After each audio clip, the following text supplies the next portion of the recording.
Bismillahirrahmanirrahim. Assalamualaikum warahmatullahi wabarakatuh. Alhamdulillahi wa kafa.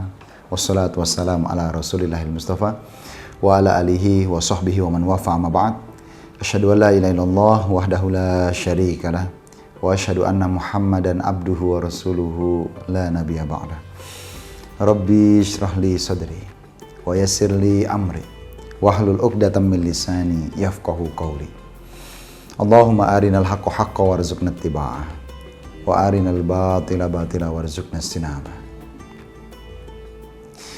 Para pemirsa dimanapun Anda berada, Alhamdulillah, ya, Alhamdulillah bil alamin, Allah masih mempertemukan kita sampai di penghujung Ramadan ini. Tak terasa kita sudah sampai di penghujung Ramadan. Rasa-rasanya kita baru kemarin mengawali Ramadan, saat ini kita sudah sampai di penghujung Ramadan. Sedih rasanya kita meninggalkan Ramadan ini. Sedih rasanya Ramadan meninggalkan kita. Dan perlu diingat, belum tentu tahun depan kita akan dapati Ramadan kembali. Ini menjadi sebuah pemikiran buat kita. Apa yang harus kita lakukan agar Ramadan kali ini menjadi Ramadan yang terbaik? Apa yang harus kita kerjakan agar Ramadan kali ini menjadi Ramadan yang terbaik? Ingatlah, banyak sekali ulama yang memberikan permisalan bahwasanya Ramadan adalah madrasah, yaitu bulan di mana kita dididik oleh Allah Subhanahu wa taala.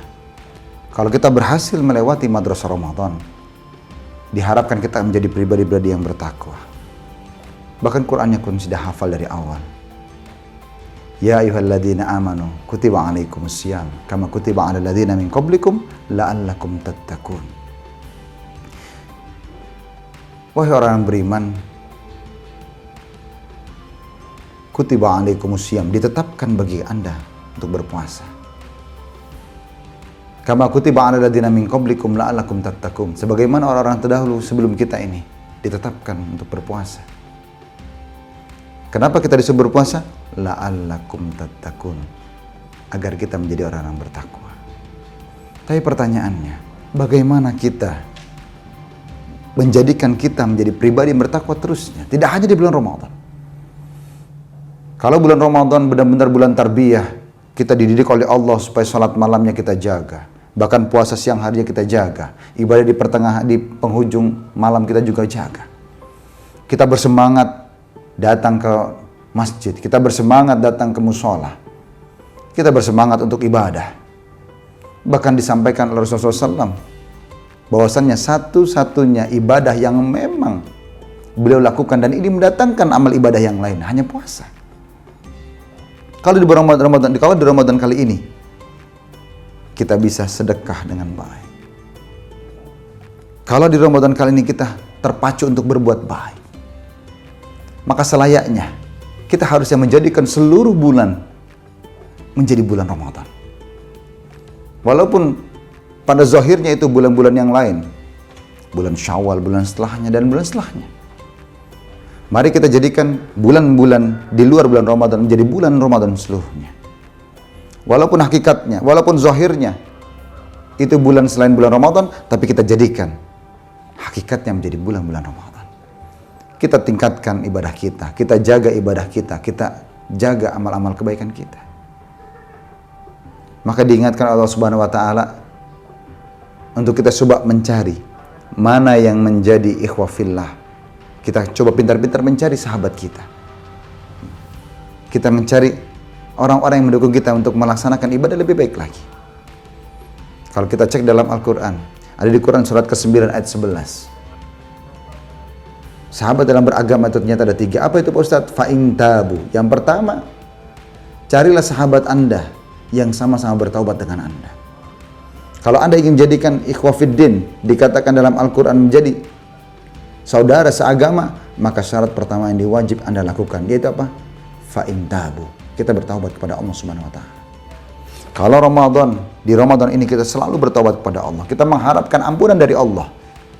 Kita berpuasa karena memang kita mengharapkan ampunan dari Allah. Kita sholat malam dalam rangka kita mengharap ampunan dari Allah Subhanahu wa taala. Bahkan kita melaksanakan ibadah-ibadah yang lain, kita mengharapkan pahala dan juga ampunan dari Allah Subhanahu wa taala. Maka seharusnya di luar Ramadan pun kita melaksanakan ayat ini. Apa itu? Fa'in tabu. Kita selalu bertaubat kepada Allah Subhanahu wa taala. Bukankah di akhir surat Al-Baqarah dikatakan, Innallaha yuhibbut tawwabina wa yuhibbul mutatahhirin. Allah lebih suka kepada orang yang bertaubat dibanding orang-orang yang tidak pernah merasa dirinya bersalah. Maka ikhwafillah, teman-teman rahmati Allah, pemirsa dimanapun Anda berada, ayo coba kita motivasi diri kita. Walaupun di luar Ramadan nanti, Ramadan sudah selesai, kita jadikan bulan-bulan lain menjadi Ramadan seluruhnya. Kita selalu taubat kepada Allah Subhanahu wa taala. Kita beristighfar kepada Allah, karena memang taubat yang paling mudah kita lakukan adalah beristighfar kepada Allah. Syarat kedua yaitu ayatnya jelas, fa'in tabu wa aqamus sholata, dirikanlah sholat. Kalau kita perhatikan dalam ayat Quran, banyak sekali ayat Quran mengatakan kalimat sholat mesti diawal dengan kalimat aqama yuqimu. Quran surat kedua ayat ketiga, alladzina yu'minuna bil ghaibi wa yuqimunas shalah. Salat diawali dengan kalimat aqama yuqimu. Quran surat kedua ayat 43, aqimis sholata wa atuz zakata. Salat diawali dengan kalimat aqama yuqimu. Quran surat ke-17 ayat 78, aqimis sholata liduluki syamsi ila ghasaqil laili wa qur'an al-fajr. Salat diawali dengan kalimat aqama yuqimu. Masyarul muslim dimanapun Anda coba cek. Ternyata dalam Al-Quran sendiri Allah selalu menyampaikan kalimat salat diawali dengan kalimat aqama yuqimu. Apa itu aqama yuqimu? Ternyata aqama yuqimu tidak hanya berdiri. Kalau hanya sekedar kalimatnya qoma yaqumu, berdiri, Anda duduk, Anda berdiri, itu disebut dengan qoma yaqumu. Tapi ketika ditambahkan hamzah di depan menjadi aqama yuqimu, itu menunjukkan penekanan dari Allah Subhanahu wa taala. Ada penambahan makna di dalamnya. Apa itu? Dirikan salat secara sempurna. Maka di penghujung Ramadan ini, ketika kita ingin menjadikan bulan-bulan setelah Ramadan itu menjadi bulan-bulan selayaknya bulan Ramadan, mari kita jaga sholat kita. Kita jaga ibadah kita. Kita harus dirikan sholat secara sempurna. Karena memang jelas dalam Al-Quran, tidak ada kata lain kecuali sholat diawali dengan kalimat aqama yuqimu. Tidak ada alasan lain kecuali kita dirikan sholat secara sempurna. Dan yang ketiga, kalimatnya dalam Al-Quran, wa atawuz zakah. Kalau di penghujung Ramadan ini kita diperintahkan untuk berzakat, maka nanti di luar Ramadan Anda laksanakan zakat Anda. Zakat penghasilan Anda, coba dicek. Bukankah itu perintah dari Allah Subhanahu wa taala? Sering sekali kita dapati kalimat zakat mesti dibarengi dengan kalimat sholat. Kenapa? Begitu pentingnya zakat. Kenapa kok zakat selalu digabungkan dengan sholat? Karena ternyata salah satu tanda keimanan seorang adalah dengan mengeluarkan zakatnya. Salah satu bukti keimanan seseorang adalah dengan melaksanakan mengeluarkan zakatnya. Maka pemirsa dimanapun Anda berada, kalau memang Anda mungkin kesulitan dalam berzakat, maka ini kami ada lembaga yang bernama Lazismu, bisa membantu Anda. Salurkan zakat Anda, kami bantu untuk menyalurkannya.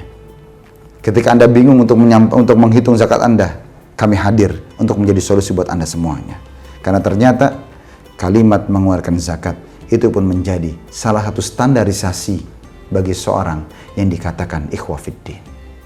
Mudah-mudahan di luar Ramadan ini, selesai Ramadan ini, di bulan-bulan yang lain kita jadikan bulan-bulan lain menjadi bulan-bulan seperti bulannya Ramadan. Kita tetap melaksanakan sholat kita, kita jaga amal ibadah kita jaga kebaikan kita, bahkan jangan lupa kita keluarkan zakat kita. Karena ternyata dalam harta kita ada hak orang-orang lain. Mudah-mudahan kita selalu menjadi orang-orang yang dijaga oleh Allah Subhanahu wa taala. Mudah-mudahan kita menjadi orang-orang yang bertakwa di hadapan Allah Subhanahu wa taala, dan nanti kita disatukan bersama Rasulullah SAW di surganya kelak. Aku qouli hadza wa astaghfirullah li wa lakum. Assalamualaikum warahmatullahi wabarakatuh.